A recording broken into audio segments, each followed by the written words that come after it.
guys, welcome back to the Malbash Spotlight Show. I am here today with a really, really cool guest that I actually have known for a long time, and it's really great to have her finally on the show. She's been doing so many different things, been a prop master, has been in multiple movies, TV shows, and is producing her own short film soon. And we're really excited to learn about this. Ashley Flowers. She is going to be the director, producer, and is going to get this thing going. And we're really excited to see this come to light. So, Ashley, thank you for being here. It's so nice to have you on the show. Yes. And man, it's a pleasure. Yes, thank you so much for having me. I'm glad I can finally join. It's been a while. I know you've been busy, which is good. Like that means you're working it. So I love it. I'm trying. I love it. Yeah, I love it. So we're gonna talk a little bit about your film that you're producing, which is really cool because it's like bridesmaids becoming the married person here, which actually you got married recently, so congratulations for that. That's really exciting. And we're gonna get into your film in a little bit here, but we kind of wanted to know, as everybody does, they want to know how you got into the field. How did you get to where you're at? You're working right now on an NBC TV show, which is huge, and you're part of the props team, and you've been in a Netflix film as a co-star. So honestly, it's absolutely huge, really high props, and people want to know, like, how did you get into it? What got you inspired? So take it away. Yeah, it's kind of crazy and a little bit of a long story. I'll try to sum it up quickly. When I was younger, I was very hyper and I was constantly wanting to do things and playing different characters constantly. And my mom had no idea what to do with me. So somebody suggested to put me into theater. Got into theater and I was hooked. I absolutely loved it. I loved the art aspect. I loved acting, performing, dancing, and just everything about it. So from very young age, I decided I was going to be an actor. And so I pursued that and went to college at Ball State University. I did not get into the acting program, but that didn't stop me because I decided to find something else in theater. And I think sophomore, junior year, I found a job in the prop department. Nobody wanted to do it. And I was like, okay, well, if nobody else wants to do it, like, I'll take the job. It's a job in theater. And so I started playing around with props and learning a little bit of how they were built and was really fascinated. So I started doing more prop work than acting. And that kind of led to one thing and another. And like I said, not a lot of people wanted to do props. So I felt that because there were less people doing it, I was able to excel a little bit more in that field. And I ended up going to Yale University for an internship or apprenticeship kind of thing. It's a one-year program within the MFA of School of Drama at Yale University, specifically for props. So I took half of the class load, and then the other half of the time I was in the prop shop learning how to make props and all that stuff. And that kind of led to more things, which was crazy. And I worked on Broadway and off Broadway in New York after I graduated. Then I went back to Yale, and I was actually the assistant prop master for the School of Drama and the Yale Repertory Theater. And then after a few years there, I was really missing acting because all I was doing was props, which I loved, but I was really missing acting. So I decided to pack up and move to California, which my family thought I was absolutely crazy. And I went to California, started acting classes again in San Diego.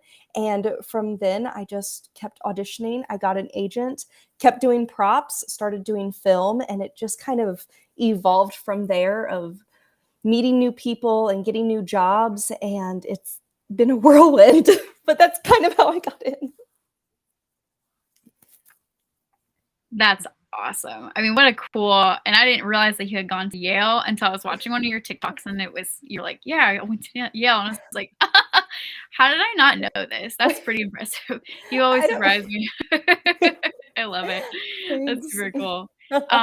Huge whirlwind, and it's kind of fun to like do the background. And I know there's people that love doing the background, the props. And by the way, guys, she does amazing props. Like I'll have to pop up some pictures here from your Instagram if that's okay, maybe. Yeah, of course.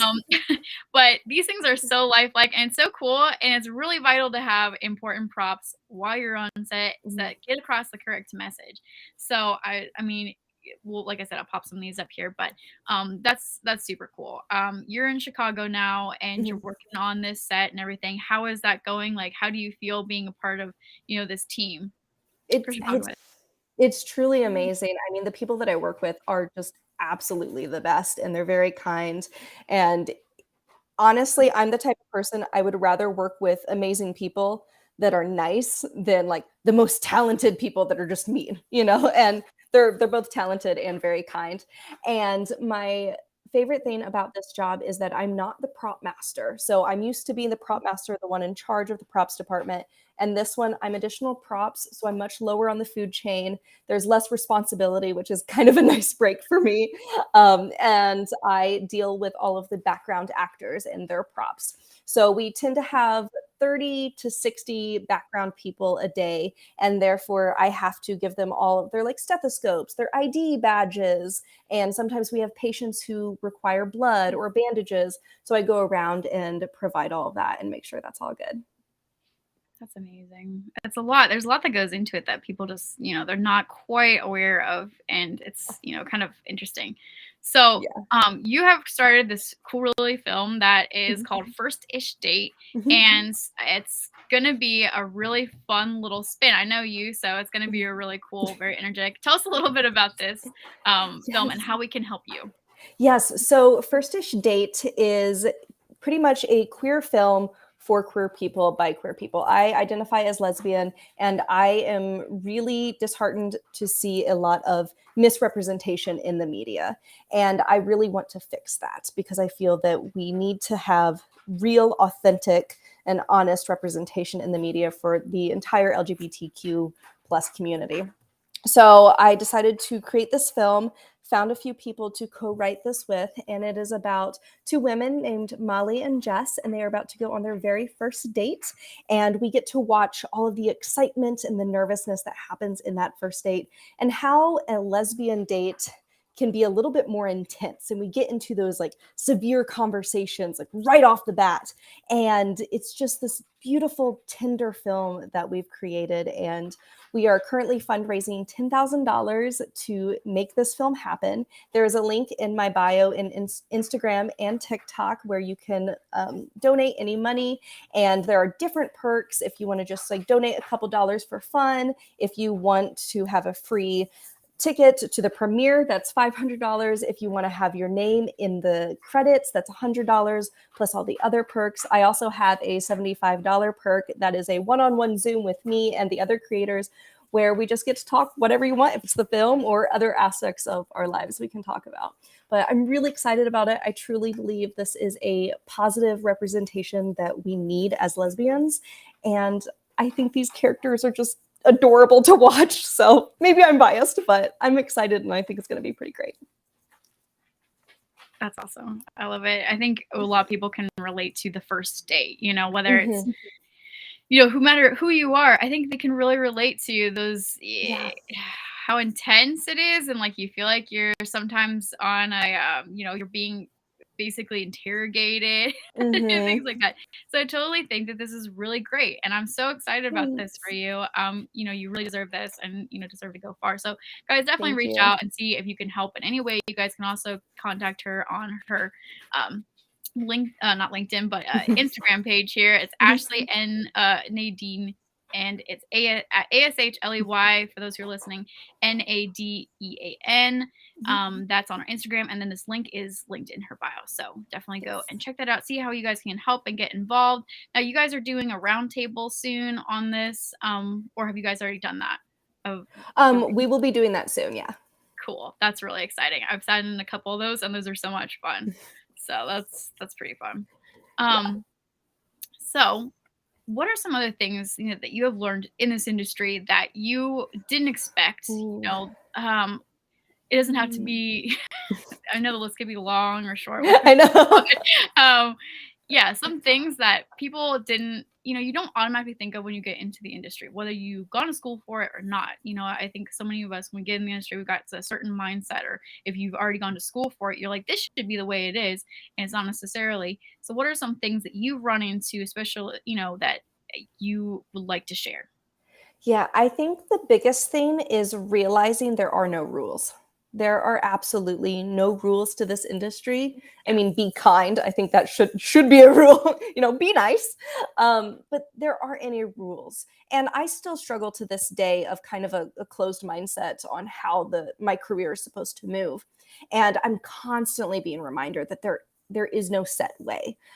For the longest time, I thought I had to be in LA or in New York, but then I moved to Chicago, and I got starred in a Netflix movie and propped a Netflix movie. And now I'm working in Chicago Med. All of these things have happened, and I never would have had that in LA, or it would have taken much longer. Who knows? And so I think that's the biggest thing of there are no rules. And also, I think it's okay to mess up. I think that's another thing that people need to remind themselves when they start. You're going to make mistakes. You're going to do projects and they're going to be awful and they're going to fail. And that is okay. We are constantly learning. So we need to be kind to ourselves and just allow ourselves to make those mistakes, because in those mistakes is how you learn to improve. And I think lastly is like your mental health. I think that is the biggest thing that we forget just as a society, not just in this industry, but in general, um, is that we have to take care of our mental health and we have to do things for ourselves to keep us stable, because this industry is very hard. You are rejected constantly, and you will meet people that promise you everything and they're just lying, or they just want to use you. And it took me a really long time to navigate, when I was younger, who I could trust and who I could not trust in this industry. And it's scary, but definitely stick with your gut and make sure you're doing, you know, things that make you happy. Do little projects at home, just anything to make sure that you are keeping your mental health to the best ability and not just like diving into it and, getting lost, because that can happen for sure. Yeah, I think those are kind of my things I wish I knew before and still am learning. Yeah, I agree. It's one of those very gray area worlds where Mhm. there's a lot that's hidden that you should Yes. wonder about. But anyways, what are some great things that you love about being in this industry? That Oh. some things that have caught you off guard that are just like, oh my gosh, that's so cool. And I think too, what you were bringing up about where you're located, you don't have to be in LA, Mhm. you don't have to be in New York to even. In fact, those places are probably more likely that you'll never get into anything Yeah, because they're there's oversaturated. millions. Yeah, they're Mhm. oversaturated where you could, like, in, North Carolina, we have right in our backyard filming down in Wilmington, Yeah. this Amazon hit series, and people don't know that. So it's just like you never know where you're gonna be, and sometimes it's okay. You don't have to be Mhm. in those locations to get anything. So I really appreciate you saying that. Yeah. That's really gold there. But what are some things, sorry, get back to you. What are some things that you've really enjoyed, eh, through this entire experience? Um, I really love all of the people that I've been able to meet. I think that's the most exciting thing, because you are a freelancer in this industry, no matter what department you're in, actor, production, whatever, you are a freelancer. So you are constantly going from project to project, and you are getting to meet new people and amazing people and talented people. And I think that is the most exciting thing, is working with new people and then seeing their career grow. um, it it's one of those things that I never get over, is watching other people that I have worked with early on, their careers grow, and then you reconnect like years later. Like you and I, we haven't seen each other in years, and then we're here doing this. And I think that's the best thing about this industry, is all of the people in the community that you can create. Yeah, that's totally cool, and it's really interesting because you never know who you're gonna run into either. That's And so sometimes true. sometimes in the weirdest places, you're just like, "Wait, I didn't think you were gonna be here," like, or "I never would have thought you would be on this set," or whatever, kind of thing. Hmm. So it's really cool, you never know a friend of a friend of a friend or anything like that. And you going back to having to have a tough mindset and that mental health, Hmm. and I didn't wanna go over that because it's so true. In this environment, you get rejected more Yeah. times than anything. I mean, it's a psychotic world, and I can Hmm. understand why a lot of people in it, they just get so grumpy after a while, and they get really, anyways. But Hmm. it is one of those things that you have to be you have to go into it with a mindset that Mhm. it's game on, and you're going to know your value, and you have to stick to that, knowing who you are and knowing your value and that you are valuable and that you're an amazing person, and stick Yes. to those guns no matter what people tell you. Because just because you didn't get one part, or you didn't get one this, or you didn't, somebody yelled at you for this, or somebody Mhm. criticized whatever, or tells you to your face something, it doesn't, you have to stay strong and just realize that Mhm. you are absolutely amazing and important because you're you. You know, Yeah, that's the biggest thing. And it's really difficult sometimes. So I'm glad that you brought that up, because I think everybody struggles with that, whether they admit it or not. absolutely. Absolutely. And the thing is, it's like you were the only you. Exactly. Nobody can ever try to be you. So why are you trying to compare yourself to another person? Why are you trying to be like somebody else? Why are you trying to do the same thing that another person did in their career? Like you're different. You were Yeah, you, and not a single person, past or present or future, is going to be you. And I mean, I still struggle with that. I can give the great yeah, advice, we all but do. keeping it, but it's true. Nobody can be you. So just be Yeah. you. I think that's so awesome, and I think it's really like brave of you, and to say that, because so many people need to hear that, Yeah. um, and they don't hear it. You know, you just Mm-mm. hear all kinds of crazy stuff in the industry, and you just need to realize that you are who you are, and Mhm. nobody can replace who you are. That's really important. Yeah. So we're gonna take a break really quick, guys, for our commercial, and we'll be back in just a second with Ashley Flowers.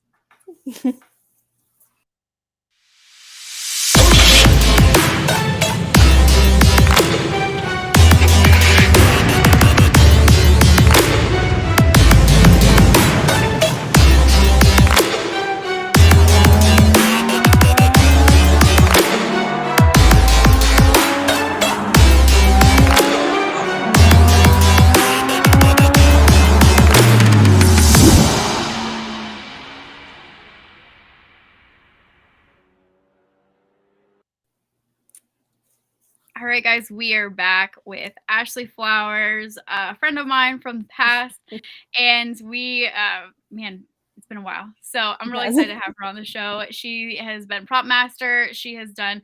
We're gonna show you some of her props that she's done, but she's also been an actor, and she's now Mhm. producing her own short film, which is really cool. It's called First Ish Dates. You guys can help get that supported. We have a link that's gonna be rolling here at the bottom. So reach out, see how you can get involved with Mhm. this film, because it needs to be created. It's just a really cool idea. It's about a first date, and it's creating some awareness that needs to be to Mhm. get out there. Let's just say that. So thanks so much, Ashley, again for being here. We were talking a little bit about the industry and things that we didn't Mhm. expect, things that we love about it, and I would like to ask you one thing as an artist. What was one of I don't know if this is probably a hard question. What was one of your favorite things that you have created as a prop master, Ooh. or as in the props department at all? Mhm. I know this is probably hard. I'm gonna show you guys a couple of her pictures of that she has on her Instagram of some of her props. But Ashley, definitely share with us what is one of your favorites. I don't know if you can. Well, I Yes. mean, I'm sure you can, but it's gonna Yes, be the leg. hard. Honestly, my favorite prop I've ever made is a dead rooster. Um, Whoa, that's it awesome. was it was kind of crazy, and I would say these arm and legs are also, like, top tier as well. I don't Um, even know how, like, I don't even know how you would make something like this, because you had to paint it and do all kinds of this is my little knowledge of the props department, but It's that's very awesome. long. It's a very long process. For these, you have to make a life casting of somebody's leg or arm out of silicone, and then you have to pour silicone in it, and that takes time to cure. And then you have to paint it, but silicone only sticks to silicone, so it has to be a silicone paint.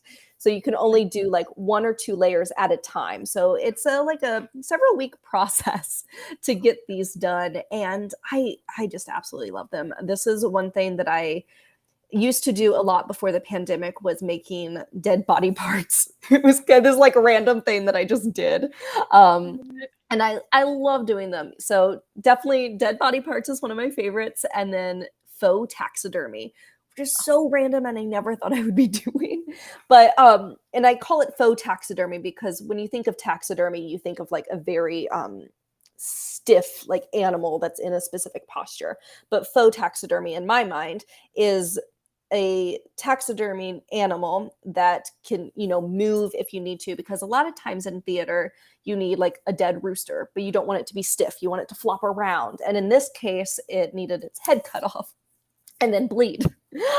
And so it was really fun creating this rooster from scratch and then putting kind of like a blood pack in its neck that the actor could pop off the head of the rooster like a cork, and then could squeeze the blood bag and throw some blood on the floor.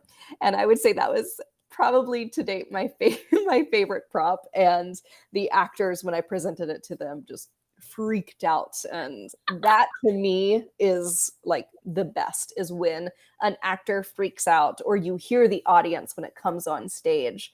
A movie I just did recently, The Year Between, that's currently going through a lot of festivals, I made dog poop. And so I came to set with 7 different types of poops, and they were like a little bit more runny, a little bit more solid, different colors and stuff, depending on the dog's diet. And apparently during the screening, that scene where she picks up this poop, the entire audience is just like, oh, like they're grossed out by it. And to me, that is the most rewarding thing, when I hear the response and like the reaction, like the prop is giving. That to me is, that's the money. That's awesome. I'm sure the reactions have got to be amazing. It's definitely worth it. Oh You yeah. got to hear this because it's just like, oh yeah, I did it. It makes it all That's worth it. That's awesome. So cool. And the fact that, like the whole process, in a lot of people don't understand the process that goes into creating these, because you can't just, Yeah. sometimes when I worked at Pier 1, you would have people that would come in and just need like decorative stuff or, the background. But some things you can't get, you have to actually create. Yeah. And it's a whole process and it takes a long time. And Mhm. um, is there ever a time where it's just like they had such a short deadline Mhm. that, well, okay, was there Yes. ever a time? Every time there was a short deadline, is there a time that, it just got so close and I don't know, like, what did you have to do to get it done, I guess?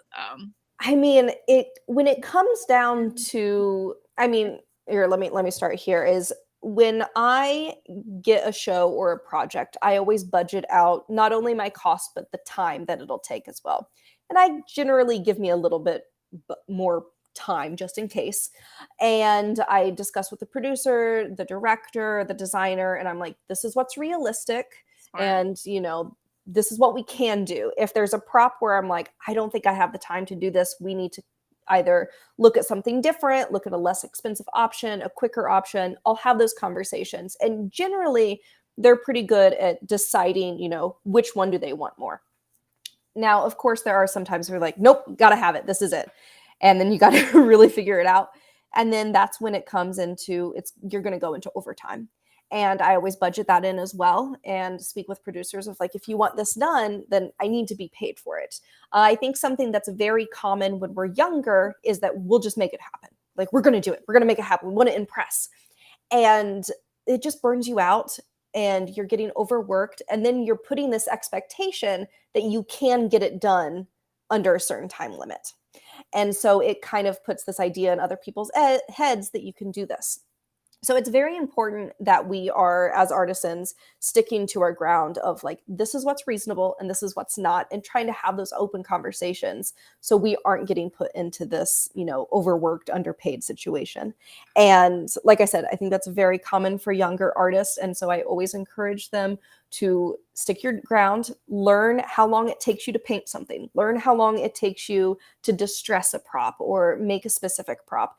Keep those hours, track them down, and then you'll have a better idea when a director, designer, producer says, I need this done. You can be like, that's going to be 24 hours and I have 12, and so you can really negotiate, because it's very important that we are sticking to our ground on what we can and cannot accomplish, with keeping, once again, our mental health at priority and being paid properly, because that is extremely important.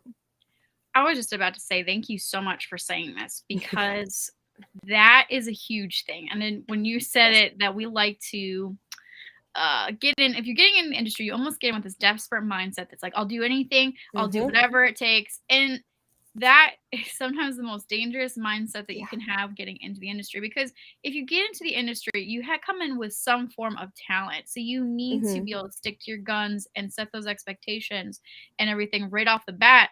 And I really appreciate you saying that, because it's so true, and so many people need to hear that. You can't just go in with the mindset of, I'll do whatever it takes, because Mhm. if you set those boundaries, people start gaining respect for you and being like, okay, this is a reasonable time. Because some people don't understand what it takes, It's to do true. certain things. Sometimes they think, oh, well, you should be able to get it done just like that. It doesn't take, a month to do the background for a theater. Like, come on, like, why does it take that long? It's just paint. It's Yeah, not just paint. There's so many other exactly. things that go into it. There's, moving parts, and Mhm. you have to create certain things and build set. I mean, like, it takes a long time. So Yeah. some people don't understand, especially people that are fresh or just getting in the industry or have been in the industry who haven't actually been in that position. So I really appreciate you saying stick to your guns, because a lot of people don't, Yeah. basically, or don't feel like they can. So I Yes. think that's really important that you have mentioned that. So thank you. Yes, definitely, absolutely. And it's hard. It definitely is hard, but it's very important in the long run. Super important, guys. And we're gonna wrap it up here soon, unfortunately. But I did want to bring back, attention to this really cool film, guys. We're trying to get this as quickly produced as possible. It'll be really fun. Mhm. And if you guys can help in any way, definitely go to Ashley's Instagram. We also have the link down here at the bottom, and see how you guys can get involved, how you can help. Even $1, a little bit can go a long Yeah. ways, guys. Christmas is coming around the corner, so give her a really good Christmas present.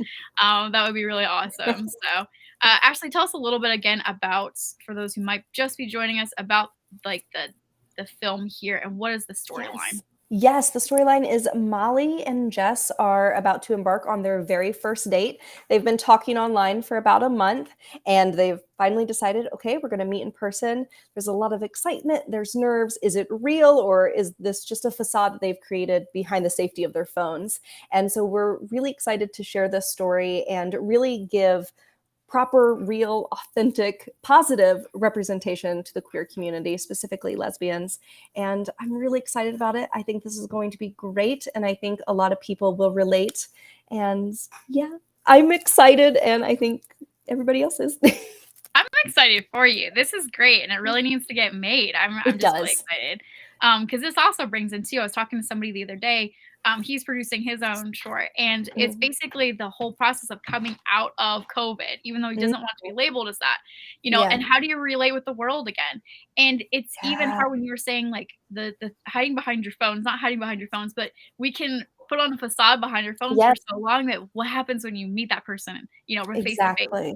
So I think this is Exactly. really cool. It really needs to get created. I'm excited It to does. see It the ending. it it needs to happen. Not only just the story that we're, creating and the nervousness and this, excitement, but queer community Yeah, needs better representation. We just do. absolutely. And I'm tired of seeing misrepresented things, tired of seeing lesbians just killed off or TV shows just canceled. And that's such a common theme that we see in lesbians in media. And I really want to change that. And so I'm the type of person that I'm determined to do it. So I'm going to do it. This year, I feel like a lot of really controversial type films have come out, and it's been a really good thing. Haven't Yes. necessarily met with a good reception, but it shows where our mindset is in the world, whether it's Yes. women just having major roles and doing a guy's type of a role, or if it's presenting the lesbian side, the queer side, Mhm. that transgender, like whether it's any of that, it's not always represented as well as it should, and it needs to be Yeah. received, it needs to be represented well. And I'm just really excited about this, because I think this is going to be a really big hit, and also Thank it just you. needs to be able to connect with those people that feel this way, that they're not Mhm. being seen and they're not being represented, which is huge, Exactly. And that's the I think it's biggest thing is it's not only having queer actors on screen. I'm also trying really hard to only hire queer people behind the camera, like our DP, director, wardrobe, props, everybody. I truly want everybody involved in this to be queer, because it's uplifting queer voices that really needs to happen. And we need to see better representation. And the reason we're seeing not good representation is because a lot of it is through a straight lens. Yes. And so there's the stereotypes that are played and stuff like that. And we really just want to break those down and normalize LGBTQ plus. And life imitates art. So if we are putting out positive representation, then hopefully that is imitated in life and we can start seeing more of a change. But yeah, my goal is to try to change and make a little difference every step of the way. And also, I hope that this film gets to people that are either still in the closet, unsure, and are able to see something and feel seen, feel that it's okay, it's normal. And hopefully, you know, if it makes one person change their mind or feel safe and comfortable, that's the world to me. Just needs to hit one person. Yeah, and the fact that you're being a trailblazer for this is huge, because a lot of people don't want to be trailblazers because it's tough. Yeah. I mean, I don't know if I would call myself a trailblazer, but well, you kind of are, though. You're in that wave. So, I mean, this is going to be a really cool opportunity, and it's, you know, going to be it's going to be tough, but you're making it happen, and you're helping to reach those people that really need to see this and that really want to see this too. And it's not going to just be one of those crazy lesbian ones out there where it's like all sex and that's all that they care about and stuff. Like, come on already. You guys are human beings. Like, everybody has a place and a purpose. Like, you're important. So I'm excited about this. That was my soapbox. Thank you. I'm excited too. Cool. Well, thank you so much, Ashley. Are there any last words that you'd like to share before we head out for the day? I guess to everybody, just, you know, do the best that you can, because life is hard and all you can do is try to do better the next day. Love it. Thanks for having me. Yeah, thank you so much, Ashley. I'm looking forward to having you back on here for part 2 of where you're at now with the film and all that good stuff down the road. So thank you guys for tuning in today. I really appreciate you taking the time, and definitely go and check out Ashley's Instagram. She's got the link right there. And you guys can help support, reach out to her, see how you guys can get involved in this film, because it's going to get created. I know Ashley, she's bound to be determined to get it done, so it will get created. It just, you know, see if you can help her out, because that would be awesome. So appreciate you guys so much. Take care, and we'll see you back here next time on the Malabash Spotlight Show. Bye, guys. Thanks.